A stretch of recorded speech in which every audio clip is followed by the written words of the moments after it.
ನಮ್ಮ ನಿನ್ ಗಂಡ ಲಕ್ಷ್ಮಣ ಇದಾನಿಲ್ಲ ಮನೇಲಿ?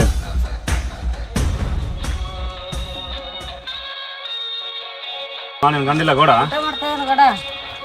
ಕರಿ ಕರಿ ಗೌಡ ಬಂದಾನ. ಬಂದು ಗೌಡ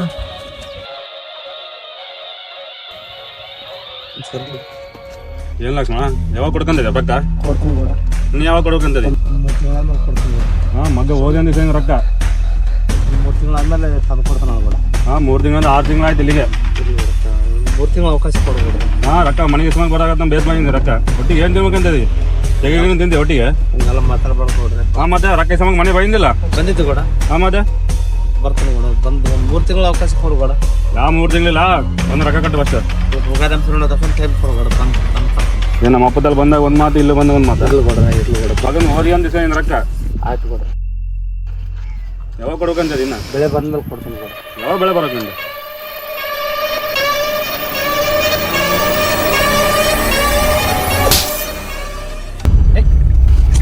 ಬಿಡಪ್ಪ ಸೊಳಮನೆ ಬಿಡಪ್ಪ ಬಿಡಪ್ಪ. ದೊಡ್ಡ ವಿಷಯ ಮಾಡ್ಬೇಡ ಗೌಡ. ಆಯ್ತು ನಾವು ನೋಡ್ತೀನಿ. ಊರವ್ರಿಗೆ ಹೆಂಗ್ ತಿರ್ಗಾಡ್ತ ನೋಡ್ತೀನಿ ಗೌಡ. ಹಂಗೆ ಮಾಡ್ಬೇಡಪ್ಪ. ಆಯ್ತು ಆಯ್ತು ಬಂದು ಕಾಣ್ತಾನೆ ಗೌಡ. ಗೌಡ ಏನ್ ಆಯ್ತು ಆಯ್ಲಪ್ಪ. ನಿಂದ ಏನ್ ಕೆಲ್ಸಗಳು ಆದೋ ಇಲ್ಲ? ಹ್ಞೂ ಗೌಡ್ರ ಕೆಲಸ ಅದು. ನೋಡು ಗೌಡ, ನಿನ್ ದುಡ್ಡು ಇವತ್ತಿಂದ ನಾಳೆ, ನಾಳೆಯಿಂದ ನಾಡಿಗೆ ಕೊಟ್ಟೆ ಕೊಡ್ತೀನಿ. ಸ್ವಲ್ಪ ಟೈಮ್ ಕೊಡು ಅಷ್ಟೇ. ಬಡ್ಡಿ ಸಮೇತ ಕೊಡ್ತೀನಿ. ಹಾ ಪದೇ ಪದೇ ಮತ್ತೆ ಬಂದು ಕೇಳೋದು, ಹಿಂಸೆ ಮಾಡೋದಂಗೆಲ್ಲ ಮಾಡೋಕೆ ಹೋಗ್ಬೇಡ. ನಿನ್ನ ಅಮೌಂಟ್ ತಗೊಂಡು ನಾವೇನೇನು ದೊಡ್ಡ ಮನೆ ಕಟ್ಟಿಲ್ಲ. ಹೊಟ್ಟೆ ಕೊಡೋದು ಅಮೌಂಟ್ ಸ್ವಲ್ಪ ಟೈಮ್ ಕೊಡು ಅಷ್ಟೇ. ಹಾ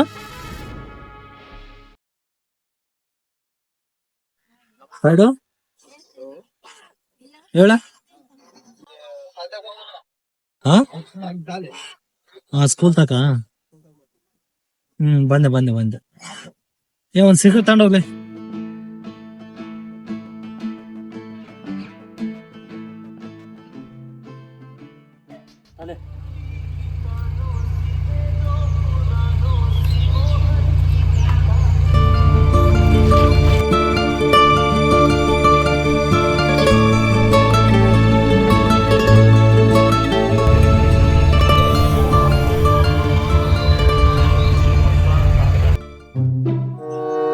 ಒಂದು 5 ನಿಮಿಷ ಬರ್ತೇಳಿ.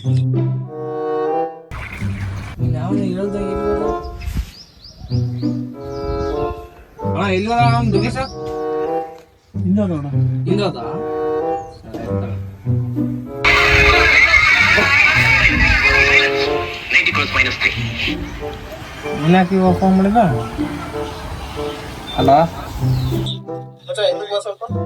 ಏನ ಬಂದ ಬರ್ತೀಯಣ್ಣ.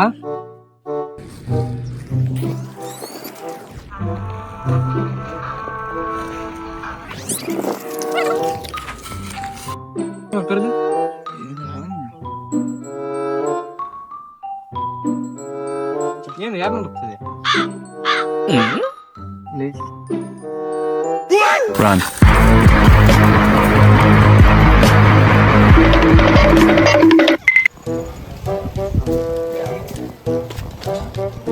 ಎಲ್ಲಿ ಹೋದ ಇಷ್ಟೊತ್ತು? ಯಾಕ ಏನಂತ ಏನಂತ ಏನಲ್ಲ ಬೋಣ ನಾವು ಏನ್ ಹೇಳ್ತೇವೆ ಒಂದು ಲವರ್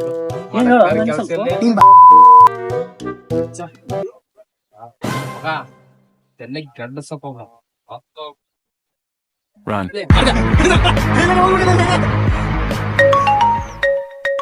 ಹಲೋ ಏನಪ್ಪ ಹಾಸ್ಪಿಟ್ಲಿಗ ಯಾಕ? ಹಾ ಹೌದಾ ಆಯ್ತಾಯ್ತು ಬಂದೆ ಬಂದೆ ಬಂದೆ ಆಯ್ತು ಬಂದೆ ಬಂದೆ ಬಂದೆ ಬಂದೆ.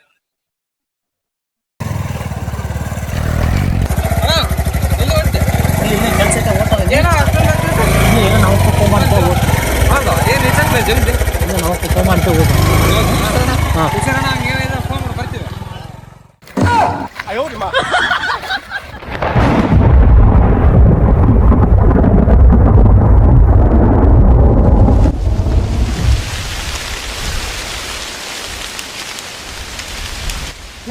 ತೀರ್ಕೊಳ್ಳ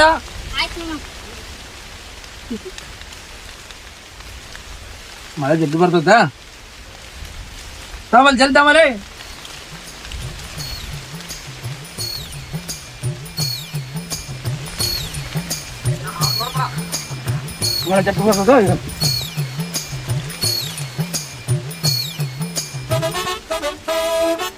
ಮಗ ಮನೆ ಇಂಥಬ್ರು ಬರ್ತಲ್ಲಿ ಎಲ್ಲಿ ಹೊರಕ್ ಹೋಗಿಲ್ಲ ಬಂದ ನಮ್ಮ ಮಾವ ಬಂದ ಬಾ ನೋಡಿಗೆ ಬಾ ಜಾಸ್ತಿ ಸಿಗುತ್ತೆ ಏನಕ್ಕೆ ಮಾವ ಹೊಂಟಿ ಕಣಕಲ್ಲ ನಿನಗೆ ಅದೇ ಎಲ್ಲಿಗೆ ನಿಮ್ಮ ಅಕ್ಕನ ತಕ ನಮ್ಮ ಅಕ್ಕ ತಕ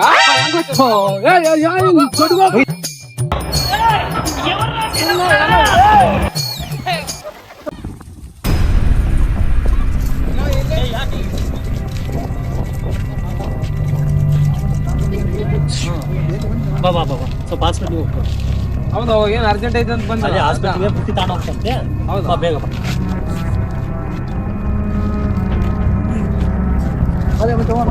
ಇಲ್ಲಿ ಯಾರೋ ಓಪನ್ ಸಂಖ್ಯೆ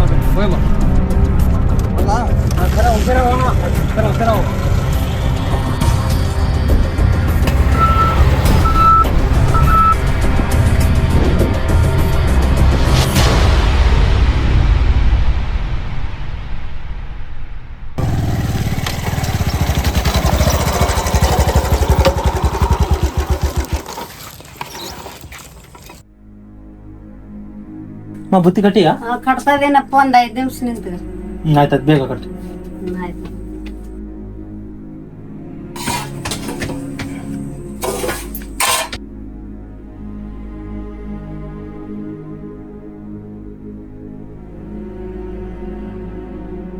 ತಗಪ್ಪ ಬೆಸ್ಟ್ ನಿಧಾನದಲ್ಲಿ ಹೋಗಿ ನಿಧಾನದಲ್ಲಿ ಬಾಪ ಒಂದೇ ಕಡೆಗೆ ಹೋಗ್ರೆ ಬೇಸ್ ಏನಪ್ಪ ಬೇಸ್ ನಿಧಾನದಲ್ಲಿ ಹೋಗಿ ನಿಧಾನದಲ್ಲಿ ಬರ್ರೆ ಬಾ ಹುಷಾರಾಗಿರ್ರೆ ಮೆಲ್ಲಕ್ ಹೋಗಿ ಮೆಲ್ಲಕ್ ಬರ್ರೆ ಬೇಸೋರಪ್ಪ ಗಾಡಿ ಅಡ್ಡಾಡ್ತಾವಪ್ಪ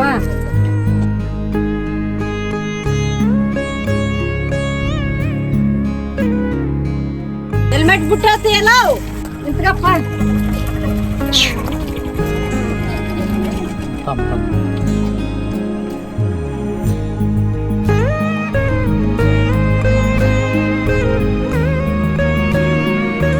ನಿಧಾನದಲ್ಲಿ ಹೋಗ್ರಪ್ಪ ಬೇಸ್ ಒಂದ್ ಕಡೆಗೆ ಹೋಗ್ರೆ ಆಯ್ತು ಆಯ್ತು ಎಷ್ಟು ಸಲ ಹೇಳ್ತೀಯ ನಂಗೆ ಗೊತ್ತಿಲ್ಲ ನಿಧಾನದಲ್ಲಿ ಹೋಗಿ ಬೇಸ್ ಮಾಡ್ಸಾರ ಆಯ್ತು ಆಯ್ತು ಹೇಳಿ ಅಲ್ಲ ಒಂದ್ಸಲ ಆಯ್ತು ನೋಡಿ ಹಾಂ ಆಯ್ತು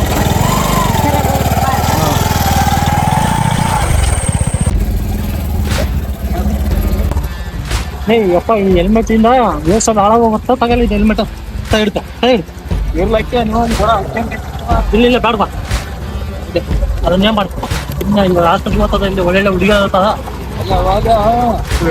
ಹೆಂಗ ನೋಡಕ ಅಂತ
ಹೈದರಾಬಾದ್ನ ಇಸಾಮಿಯಾ ಬಜಾರ್ ಬಳಿಯ ರಾತ್ರಿಯ ಸಮಯದಲ್ಲಿ ರಸ್ತೆಯಲ್ಲಿ ಬೈಕ್ ಸವಾರನ ಎದುರು ಬರುತ್ತಿರುವ ಲಾರಿಯು ಐಬೀಮ್ ಹೆಡ್ಲೈಟ್ ಕಿರಣಗಳು ಬೈಕ್ ಸವಾರನಿಗೆ ಕಣ್ಣು ಮಿಟುಕಿಸಿದಂತಾಗಿ ಗಂಭೀರ ಅಪಘಾತವಾಗಿ ಸ್ಥಳದಲ್ಲೇ ಸಾವನ್ನಪ್ಪಿದನು.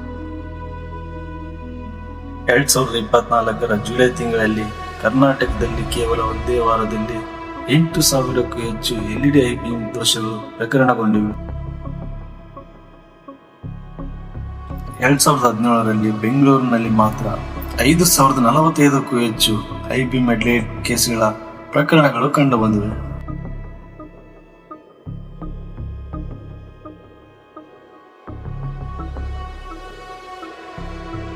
ಎರಡು 2024ರಲ್ಲಿ ಮಧ್ಯಪ್ರದೇಶದ ಭೋಪಾಲ್ನಲ್ಲಿ 1,470ಕ್ಕೂ ಹೆಚ್ಚು ಐಬೀಮ್ ಹೆಡ್ಲೈಟ್ನಿಂದ ಅಪಘಾತಗಳು ಉಂಟಾಗಿವೆ.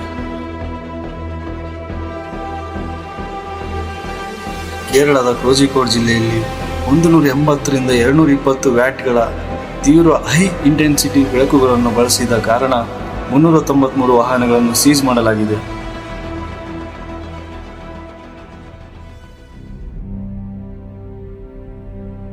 ಸಾವಿರದ 1988ರ ಸೆಂಟ್ರಲ್ ಮೋಟಾರ್ ವೆಹಿಕಲ್ ರೂಲ್ಸ್ ಕೇಂದ್ರ ಮೋಟಾರ್ ವಾಹನಗಳ ಕಾಯ್ದೆಯ ಪ್ರಕಾರ ನಿಯಮ 104ರಂತೆ ಪ್ರತಿ ಹೆಡ್ಲೈಟ್ ಸರಿಯಾದ ದಿಕ್ಕಿನಲ್ಲಿ ಇರಬೇಕು. ಅದು ಎದುರು ಬರುವ ವಾಹನಗಳ ಸವಾರರಿಗೆ ಬೆಳಕು ಮತ್ತು ತೀವ್ರತೆಯಿಂದ ತೊಂದರೆಯಾಗಬಾರದೆಂದು ಸೂಚಿಸುತ್ತದೆ. ನಿಯಮ 105ರಂತೆ ಹೆಡ್ಲೈಟ್ಗಳು ಇಂಡಿಯನ್ ಸ್ಟ್ಯಾಂಡರ್ಡ್ ಇನ್ಸ್ಟಿಟ್ಯೂಟ್ ಭಾರತೀಯ ಮಾನದಂಡ ಸಂಸ್ಥೆಯಿಂದ ಪ್ರಮಾಣಿತವಾಗಿರಬೇಕು. ಹಾಗೆ ಝೀನಾನ್ ಅಥವಾ HD ಲೈಟ್ಗಳನ್ನು ವಾಹನಗಳಲ್ಲಿ ಅಕ್ರಮವಾಗಿ ಬಳಸುವಂತಿಲ್ಲ. ನೀಲಿ ಅಥವಾ ಕೆಂಪು ಸ್ಟ್ರೋಬ್ ಲೈಟ್ಗಳನ್ನು ಬಳಸುವಂತಿಲ್ಲ. ಒಂದು ವೇಳೆ ಬಳಸಿದಲ್ಲಿ ಮೋಟಾರ್ ವೆಹಿಕಲ್ ಆಕ್ಟ್ 192ರಂತೆ ವಾಹನದ ಅಕ್ರಮ ಬದಲಾವಣೆ ಎಂಬ ಕಾನೂನು ಕ್ರಮವನ್ನು ತೆಗೆದುಕೊಳ್ಳಲಾಗುತ್ತದೆ.